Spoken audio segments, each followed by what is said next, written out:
इस वीडियो में इस बंदे ने आचार्य प्रशांत को फेक आचार्य कहते हुए उनके विरुद्ध तर्क दिया है कि आचार्य प्रशांत गुरु शिष्य परंपरा का पालन नहीं करते। उनका दावा है कि सनातन संस्कृति में आचार्य बनने के लिए किसी प्रामाणिक गुरु से दीक्षा लेना अनिवार्य है, जबकि आचार्य प्रशांत का कोई गुरु नहीं है और वे केवल किताबों को अपना गुरु बताते हैं। देखो, सबसे पहले ये समझना जरूरी है कि गुरु शिष्य परंपरा का मतलब आखिर है क्या। आज बहुत लोगों ने इसे सिर्फ एक फॉर्मल सिस्टम बना दिया है।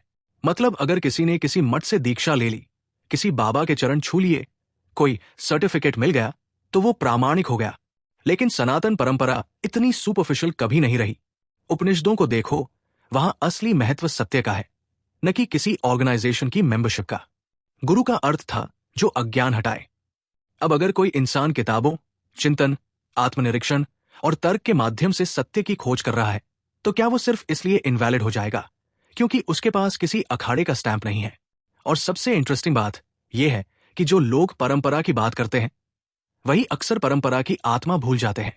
भारत की पूरी दार्शनिक परंपरा क्वेश्चनिंग पर बनी है।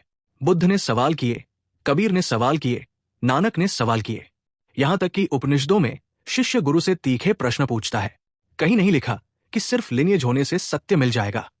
अगर ऐसा होता तो आज इतने सारे तथाकथित गुरु जिनके पास प्रॉपर परंपरा और दीक्षा है, समाज को इतना अंधविश्वासी, विभाजित और डरपोक क्यों बना रहे हैं?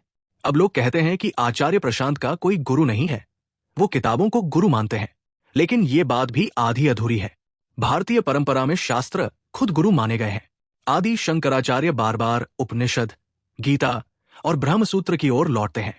ज्ञान व्यक्ति पूजा से नहीं आता, समझ से आता है। अगर कोई इंसान ऑनेस्टली शास्त्रों का अध्ययन कर रहा है, उन पर मनन कर रहा है और उन्हें आधुनिक जीवन से कनेक्ट करके समझा रहा है, तो उसे सिर्फ इसलिए रिजेक्ट कर देना कि इसने किसी मठ से सर्टिफिकेट नहीं लिया, ये खुद सनातन की स्पिरिट के खिलाफ है। और एक प्रैक्टिकल सवाल भी पूछना चाहिए, क्या गुरु होने का प्रमाण सिर्फ लिनिएज है? अगर कोई व्यक्ति किसी प्रसिद्ध परंपरा से आता हो लेकिन उसकी बातें इरैशनल हो, साइंस विरोधी हो, ब्लाइंड फेथ बढ़ाती हो, तो क्या वो ऑटोमेटिकली ऑथेंटिक हो गया?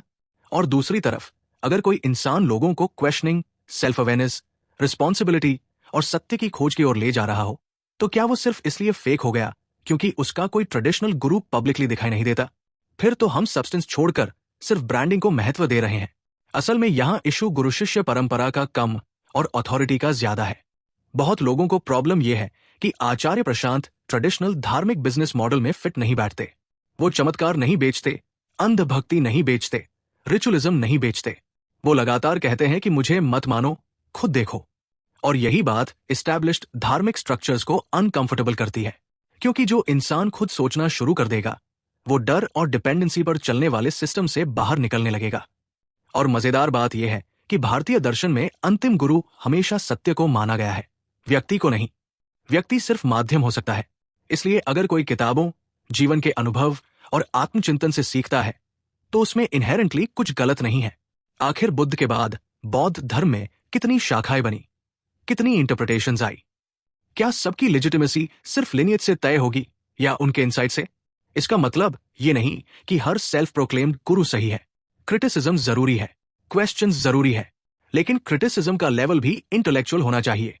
सिर्फ तुम्हारा गुरु कौन है पूछ लेना कोई अल्टीमेट आर्ग्यूमेंट नहीं है, वरना ट्रूथ की जगह हायरार्की महत्वपूर्ण हो जाएगी।